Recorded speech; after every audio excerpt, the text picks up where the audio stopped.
여러분 안녕하십니까? 창세기의 말씀을 통해서 우리가 함께 은혜를 나누고 있습니다.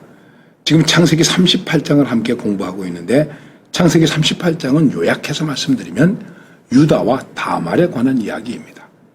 유다는 시아버지이고 다말은 며느리입니다. 그래서 이 말씀이 오늘 창세기 38장 12절에서 30절까지 좀 내용은 깁니다. 그리고 오늘 함께 나눌 찬송은 528장 예수가 우리를 부르는 소리 하는 찬양이 되겠습니다. 자, 유다에게 다말이라고 하는 며느리가 있었습니다. 또 유다에게는 세 아들이 있었습니다. 첫째 아들 엘이 죽었습니다. 둘째 아들 오나는 아버지의 말씀을 듣지 않아서 또 하나님께로부터 벌을 받아 죽게 되었습니다. 그리고 막내 아들 셀라는 어렸습니다. 당시의 습관대로 이제 형이 죽었기 때문에 동생이 형의 아내와 함께 가정을 이루어서 가정을 또 이어나가야 되는데 여기에 실패하고 말았습니다.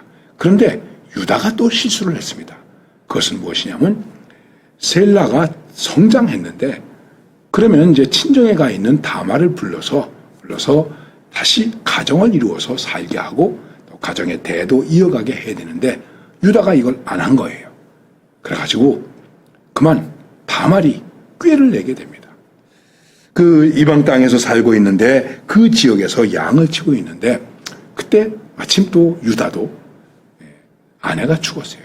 이방 여인이긴 하지만은 아내가 죽었습니다. 그래서 인간적으로 외롭고 쓸쓸하고 그랬을 거예요.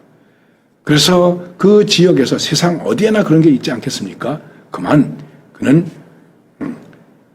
그냥 표현하겠습니다. 창녀인 줄 알고 모습을 변장하고 나와 있는 다말을 만나게 되는 것입니다. 그것은 다말의 계획에 걸려든 겁니다. 그렇게 해서 그만 인간의 욕정을 풀게 되었습니다.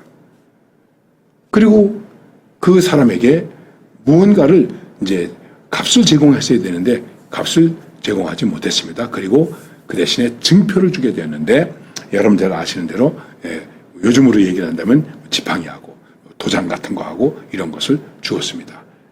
나중에 이제 다말이 임신을 하게 되었습니다.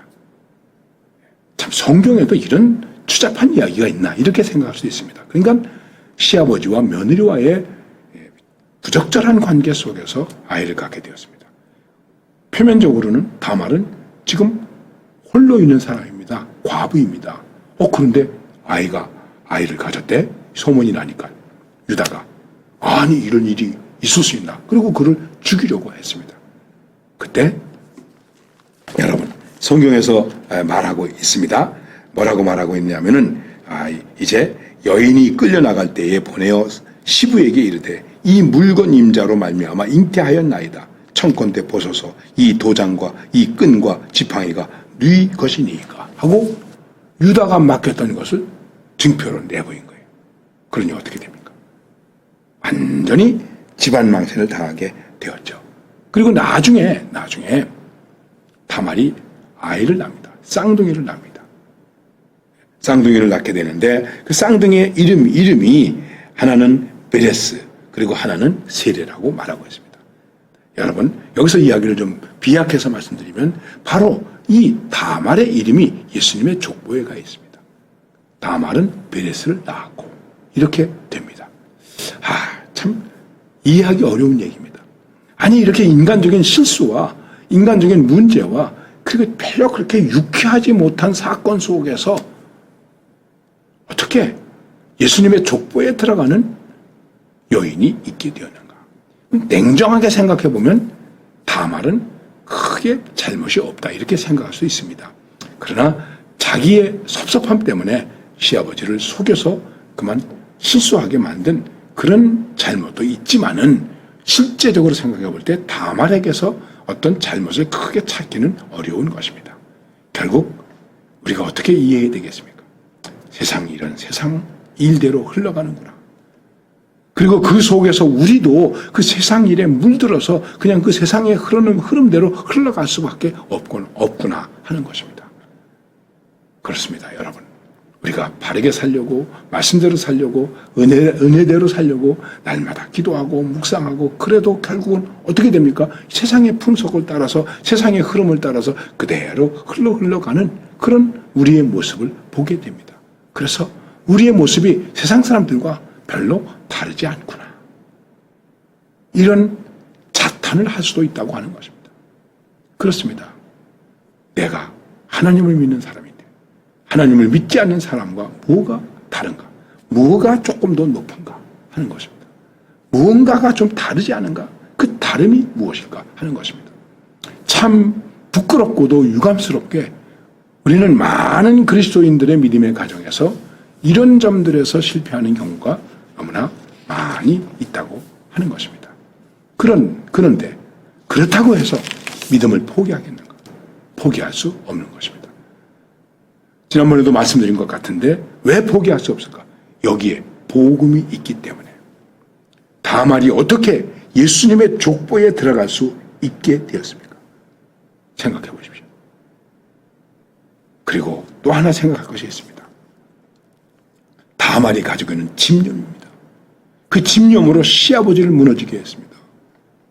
여러분, 그 여인의 집념 때문에 그렇겠습니까? 오늘도 우리 속에서 많은 문제가 생기는 것은 내가 가지고 있는 집념 때문입니다. 그리고 어떤 집착 때문입니다. 돈에 대한 집착 때문입니다. 자리에 대한 집착 때문입니다.